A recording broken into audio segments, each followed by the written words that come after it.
नमस्कार। हम वाराणसी की कचहरी पर हैं। यही नामांकन होना है प्रधानमंत्री नरेंद्र मोदी का और आज भी काफ़ी लोग अपने आवेदन खरीद रहे हैं। अभी हमारी मुलाकात हुई है यहाँ पर कचहरी के वकील साहब श्री जनार्दन सिंह यादव जी से। जनार्दन सिंह यादव जी, आपको क्या माहौल दिख रहा है इस बार वाराणसी का? देखिए, वाराणसी में माहौल बिल्कुल बदला हुआ जी। अगर सरकार ईमानदारी से चुनाव करा दे तो सत्ता पार्टी हाथ में।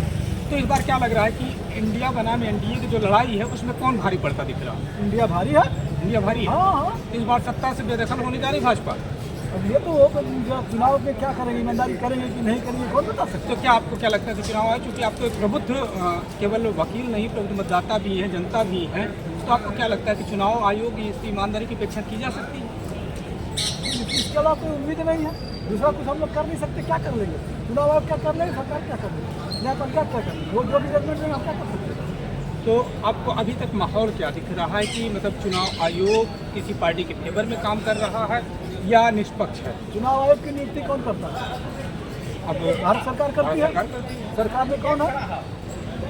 ये तो हमेशा से होता रहा, लेकिन अब तक एक रहा है कि जाहिर टीएन सेशन के समय से कि चुनाव आयोग की अपनी एक ईमानदारी रही। एक टीएन सेशन के बाद फिर दूसरा टीएन सेशन नहीं ना आया। अब वैसी स्थिति नहीं है। अब ऐसा तो कुछ नहीं दिख रहा है। कोई टीएन सेशन आ जाए दूसरा, तो आप चुनाव आयोग को पक्षपाती कह रहे हैं?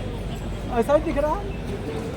तो ये देखिए, वकील साहब कह रहे हैं कि चुनाव आयोग भी पक्षपाती हो चुका है। आखिर चुनाव आयोग को अपनी निष्ठा के लिए, अपने सम्मान के लिए तो इस पर विचार करना ही पड़ेगा। अगर एक प्रबुद्ध मतदाता, एक वकील उसके चरित्र पर, उसकी स्वतंत्रता पर अगर सवाल उठा रहा है तो कहीं ना कहीं ये दुखद है लोकतंत्र के लिए।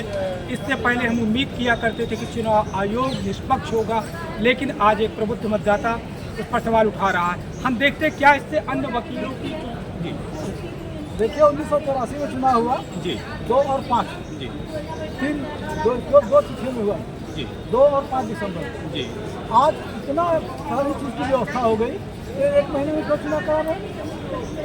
इसीलिए ना कि उनको जैसे ही पता चल जाए कि हम चुनाव हार रहा है तो सारा मैनेजमेंट शुरू करेंगे। 2 तिथि में क्यों नहीं पूरे देश चुनाव हुआ? जब सब चीज़ का विकास बढ़ गया तो इलेक्शन क्यों 3 महीने में करा भाई? जब 3 चरण हो चुके हैं, लगभग आधी सीटों का चुनाव हो चुका है, क्या स्थिति दिख रही है इतने में? मैं तो यहाँ हूँ, मुझे क्या पता नहीं। आप लोग तो निगाह रखते ही हैं, लेकिन पहली निगाह होती है वकील। देखो अभी तक तो यही है कि भाजपा का पलड़ा खाली है, एकदम सीधे नीचे जा रही है। अच्छा, देखते हैं आपके साथ और कुछ सहकर्मी जुड़े हैं। देखिए, नहीं मालूम है क्या। हमेशा संदेह की बात तो रहती है। ईवीएम से चुनाव तो हमेशा संदेह में रहा। हाँ, ईवीएम तो हमेशा संदेह में रहा। अब रह गया कि अगर पक्षपातपूर्ण चुनाव होता है तब तो भाजपा जीत रही है। बाकी चीज़ों में तो आप लोग सुप्रीम कोर्ट की बात मान लेते, क्योंकि आप लोग जुडिशरी में जुड़े हुए हैं और सुप्रीम कोर्ट ने कह दिया कि इस पर ईवीएम पर कोई संदेह करने की स्थिति अब सुप्रीम कोर्ट पर मैं टिप्पणी नहीं करूँगा। उनको सही कहा होगा, अगर कहा सही कहा है उसका सम्मान भी हम करते हैं। अच्छा, इतना हम लोग क्योंकि आप लोग की जुडिशरी जुड़े हुए हैं, सुप्रीम कोर्ट पर कभी सवाल नहीं, सुप्रीम कोर्ट एक संस्था, बड़ी संस्था है और सर्वमान्य संस्था है। पूरे खिलाफ बोलने की रोक है। उसके खिलाफ छुट्टी देने में देखिए कितने लोग बोलते हैं। वैसे भी सही है, सुप्रीम कोर्ट सही निर्णय देता है। वकीलों का हित आज तक नहीं हुआ। सरकारें बहुत सी आई गई। मेरा पीड़ा ये है कि वकीलों की जो स्थिति है राष्ट्रीय समस्या है। वकील चले आ रहे हैं, लेकिन ना तो उनको फंड, ना तो पेंशन, ना तो किसी तरह का मानदेय, वकीलों के बारे में कोई वकीलों के बारे में नहीं सोच रहा है। किसी पार्टी के मैनिफेस्टो में वकीलों की बात नहीं, हमको तो नहीं दिखाई दिया, फिलहाल तुमको नहीं दिखाई दिया। ऐसे में वकील समाज अगर सामूहिक रूप से कहीं जाना चाहे और आपको तय करना हो तो आप कहाँ ले जाना चाहेंगे, एनडीए या एनडीए? नहीं, इंडिया में ले जाएंगे। इंडिया में, हाँ, इंडिया में ले जाएंगे। और इससे कितने वकील सहमत हैं कि वकीलों के समूह को इंडिया की तरफ जाना चाहिए? वकील को एकदम से कोई सुनवाई नहीं है। वकील कोई सुनवाई नहीं। सब एक साथ नहीं हो जाएंगे। हम सब की बात नहीं कर रहे हैं। यहाँ बहुमत किसका है? ये इंडिया की तरफ जाने का। इंडिया का।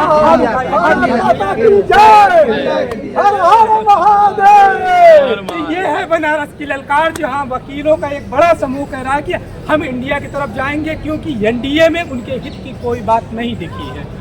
देखते हैं कि वकीलों की जो बात है तीसरी बार वो सांसद तक यहाँ से पहुँच पाते हैं या नहीं पहुँच पाते, ये अभी वक्त बताएगा। फिलहाल यहाँ पर उनके खिलाफ एक बड़ा बहुमत दिख रहा है, लेकिन कुछ लोग हैं जो कह रहे हैं कि ये बहुमत नहीं है। हम वकील साहब आपकी भी बात करेंगे, हम ऐसा नहीं कि एक पक्षी बात करके। आपका शुभ नाम क्या है? मेरा नाम सुरेश कुमार मिश्रा है। ये सुरेश कुमार मिश्रा जी हैं। तो मिश्रा जी, आपको क्या लगता है ये जो बात कर रहे हो ठीक है कि वकीलों के हित की बात है? हमारे भाई हर सीधी बात सीधी ही बात हम भी करने जा रहे हैं। तो संबंध तो आप लोग जाने, मैं इतना कि क्या एनडीए में वकीलों के हित की कोई बात सामने आई पिछले 10 अभी सालों तक में? तो नहीं आई है। अभी हमारे साथी अधिवक्ता ने स्वीकार भी किया है कि किसी भी मैनिफेस्टो में नहीं है वकील, और कभी न रहे हैं। उम्मीद भी नहीं की जाती कि वकीलों का कोई भला करेगा।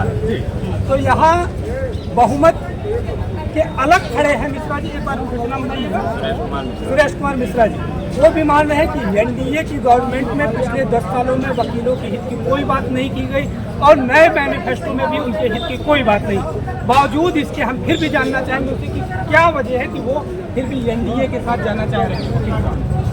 हमारा एनडीए में जाने का एकमात्र कारण ये है कि जब से माननीय मोदी जी भारत के प्रधानमंत्री बने, तब से पूरे विश्व भारत का सर ऊंचा हुआ है। और तीसरी बार जो चुनाव नामांकन करने आ रहे हैं, कल नामांकन भी करेंगे, तीसरी बार चुनाव भी जीतेंगे, और माननीय मोदी जी ही प्रधानमंत्री भी भारत के बनेंगे। ये देखिए, किसी ज्योतिषी की तरह से वकील साहब 3 चीजों पर बड़ी बातें रख रहे हैं कि ये सारी चीजें होने जा रही हैं। नरेंद्र मोदी जीतेंगे, प्रधानमंत्री बनेंगे, जबकि अभी ज्यादातर वकील कह रहे हैं कि ये इंडिया आ रहा। खैर, अभी उन्होंने एक बड़ी बात कही कि देश दुनिया में सर ऊंचा किया, तो इस दुनिया में सर ऊंचा करने वाले कुछ पॉइंट आप बताना चाहेंगे? जी, सबसे पहले तो भारत 5वीं अर्थव्यवस्था बना हुआ है, और आपने नया आंकड़ा अपनी आंखों से पढ़ा है? पढ़ा नहीं, हम टीवी रोज देखते हैं मोदी, और भारत काशी की धरती से उनको हटाने वाला अभी तक जन्मे नहीं लिया। अरे इस बार निर्विरोध निर्वाचित होंगे वो, अभी तक जन्मे नहीं लिया। नामांकन से पहले ही तय हो चुका है। देखिए, ये देखिए कि नामांकन से पहले तय हो चुका है। अभी कुछ लोग बता रहे थे, अभी एक प्रत्याशी हमारे सामने आ गए हैं, हेमंत यादव। हेमंत जी आ गए, इनका पर्चा इनको नहीं खरीदने दिया गया, तो क्या शर्मबाजी के साथ निर्विरोध की बात हो रही है? नहीं, खरीदने नहीं हो रहे, ऐसा नहीं है। ये लाइन में अभी तो कुछ सामने है, सबूत आपके सामने है। इनकी बात सुनिए। इनकी बात सुनिए आप। तो इनकी बात मैं क्यों सुनूं? आप सुनवाइए मीडिया नहीं, में। आपने कहा कि निष्पक्ष नहीं, आपने कहा कि निष्पक्ष होने जा रहा है। निष्पक्ष होने जा रहा है। क्या रंगबाजी से निष्पक्ष? नहीं, रंगबाजी कहीं तो नहीं चलेगी। ये बता रहे हैं कि मोदी के राज में कहीं नहीं चलेगी। पहले तो हम प्रजातंत्र देश में और प्रजातंत्र देश में इतिहास गवाह है, चाहे आप माफिया हो, चाहे आप रिक्शा चलाने वाले हो, प्रजा ने उसको सांसद बनाया है। प्रजा ने उनको सांसद बनाया है, ठीक है। मैं अंदर जब फॉर्म लेने गया, ठीक है, तो मेरे सामने ये बोला गया कि मैं ग्रुप को तवारू अगर आएंगे तो सबको थोड़ा चुनाव लड़वाएंगे। तो आप पूरा सत्वारू बनाकर मुझे नहीं बोला, इन फ्रंट ऑफ मी दूसरे को बोला, क्योंकि नाम के आगे मेरे डॉक्टर तो लगा हुआ है, ठीक है। तो फिलहाल तो मालूम होगा कि हम उनसे क्वालिफिकेशन में कितने बड़े होंगे। उनकी क्वालिफिकेशन की बात आप क्यों कर रहे हैं? नहीं, मैं उनकी क्वालिफिकेशन कितनी है? नहीं, आप कितनी मानते हैं? अब हद से मास्टर होगा, पीएचडी भी होगा तो कोई फर्क नहीं पड़ता, पीएचडी हम ही हैं। हेलो, तो कोई हमसे बड़ी तो होगा नहीं। क्वालिफाइड तो आप ज़्यादा। हेलो, हाँ क्वालिफाइड है जी, क्योंकि एमए तक तो भी मानते हैं। 3 एमए है मेरे पास में, नहीं गुना ज़्यादा। कई गुना जाता है। और सुनिए, एक बात और सुनिए, और सुनिए, मैं कल एक राज्य का अनुभव नहीं है। DHU से मैंने BA किया है, मास्टर में तमिलनाडु से किया है, एमफिल महात्मा गांधी अंतर्राष्ट्रीय हिंदी विश्वविद्यालय वर्धा से किया है, सिक्किम से मैंने PhD किया है, और मेरा जो रिसर्च एरिया था वो हिमाचल प्रदेश था।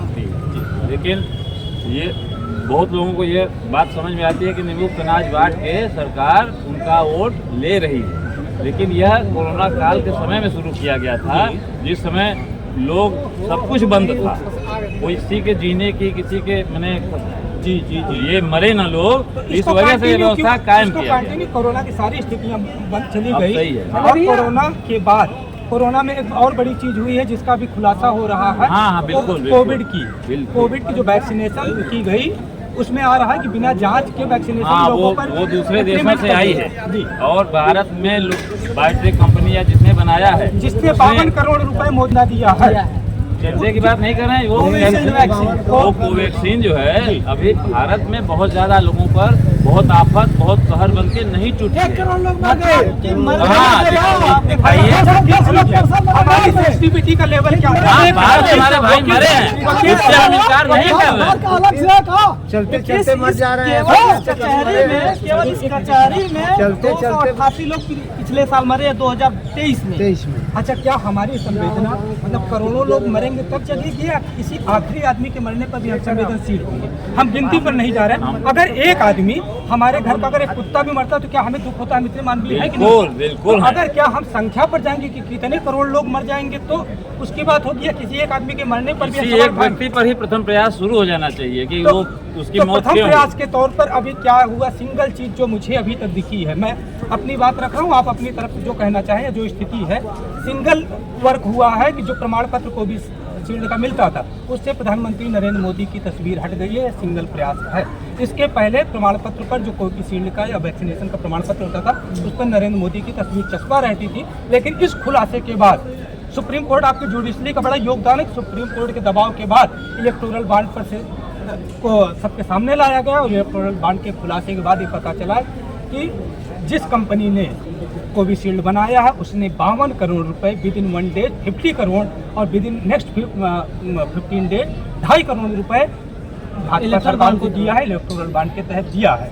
तो ये तो आप लोग खूब जानते हैं कि इस देश में खूब होता है कि मेज के नीचे कुछ दे दो, ऊपर से काम करा लो। बिल्कुल। क्या इसी के तहत ये कोविशील्ड को यहाँ पर दिया गया कि कोविशील्ड लगाई जाए? लोगों को जबरदस्ती की गई कि अगर आप कोविशील्ड नहीं लगवाते तो आपको ट्रेनों में चलने नहीं दिया जाएगा, प्लेन में उड़ने नहीं दिया जाएगा। मुझे खुद अपने दो फ्लाइट टिकट कैंसिल कराने पड़े, प्रमाण पत्र नहीं था। उसके बाद मैंने बूस्टर डोज लगवाई। यह लगवाना इसलिए आवश्यक था कि जो लोग यात्रा कर रहे हैं अगर उनके अंदर कोई लक्षण पाए जाते हैं तो उससे हमारे और अन्य सहयोगी यात्री या लोग प्रभावित न हो, इसलिए ये शर्त लगाई गई। लेकिन कभी भी अगर हम चूहे तो है नहीं, गिनी पिग तो है नहीं मनुष्य, आप अगर मनुष्य पर कोई एक्सपेरिमेंट होता है, कुछ भी किया जाता है तो उससे पहले उसका जानवरों पर प्रयोग होता रहा है। कम से कम 2 साल तो जाता है कि 2 साल में आउटपुट क्या आ रहा है। जैसे आपके जुडिशरी में चलता है कि 100